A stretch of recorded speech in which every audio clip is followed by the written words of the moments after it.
ఏదైతే తెలంగాణ రాష్ట్ర ప్రభుత్వం 6 గ్యారెంటీల్లో భాగంగా మరి ఆనాడు అమలు చేసినటువంటి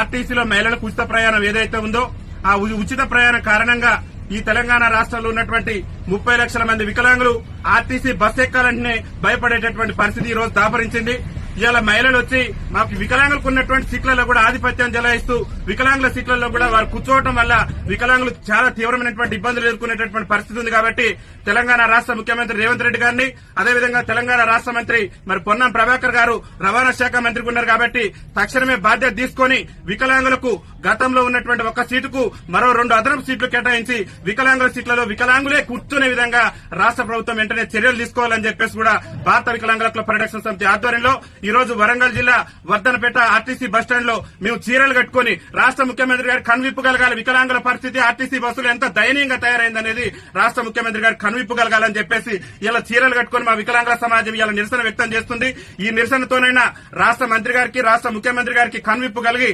ఆర్టీసీలో అదనంగా వికలాంగులకు మరో 2 సీట్లు కేటాయించి ఆర్టీసీలో వికలాంగుల సీట్లలో సకలాంగులు కూర్చుంటే ఆ సకలాంగుల మీద క్రిమినల్ కేసులు నమోదు చేసి వికలాంగుల సీట్లను వికలాంగులకే కేటాయించే విధంగా రాష్ట్ర ప్రభుత్వం చర్యలు తీసుకోవాలని చెప్పేసి భారత వికలాంగుల హక్కుల పరిరక్షణ సమితి ఆధ్వర్యంలో మేము ఈ నిరసన కార్యక్రమాన్ని చేపట్టడం జరిగింది. ముఖ్యమంత్రి గారికి ఒకటే మేము విజ్ఞప్తి చేస్తున్నాం, మీరు 6 గ్యారెంటీల సంగతి ఏందో తెలియదు కానీ అవసరమైతే వికలాంగుల కోసం ప్రత్యేకంగా మీరు బస్సులను ఏర్పాటు చేయండి. కానీ మేము అవస్థలు పడుతున్నాం, ఇబ్బందులు పడుతున్నాం. ఆర్టీసీ బస్సు ఎక్కాలంటేనే మా గుండెల్లో రైలు పరిగెత్తేటటువంటి పరిస్థితి ఉంది. ఎందుకంటే మా మహిళా అక్కలు మా మహిళా చెల్లెలు తోసుకుంటూ పోతున్నటువంటి క్రమంలో వైకల్యం ఉన్నటువంటి మేము అంగవైకల్యంతో బాధపడుతూ ఒక పక్క దుర్భర జీవితాలు గడుపుతూ ఆర్టీసీ బస్ ఎక్కాలంటే మరి చాలా తీవ్రమైనటువంటి ఇబ్బందులు ఎదుర్కొంటున్నాం. కాబట్టి రాష్ట్ర ముఖ్యమంత్రి గారు వెంటనే స్పందించి ఆర్టీసీలో మరి వికలాంగులకు అదనపు సీట్లు కేటాయించడంతో పాటు వికలాంగుల సీట్లలో వికలాంగులు కూర్చునే విధంగా మరి జీవోను జారీ చేయాలని చెప్పేసి కూడా రాష్ట్ర ముఖ్యమంత్రి రేవంత్ రెడ్డి గారిని విజ్ఞప్తి చేస్తూ దాంతో పాటు కాంగ్రెస్ పార్టీ ఎన్నికల మేనిఫెస్టోలో కూడా చెప్పింది ఆర్టీసీలో ఒక మహిళలకే కాదు వికలాంగులకు కూడా ఉచిత రవాణా సౌకర్యం కల్పిస్తామని కాంగ్రెస్ పార్టీ అభయాస్త్రం మేనిఫెస్టోలో పేర్కొంది. కాబట్టి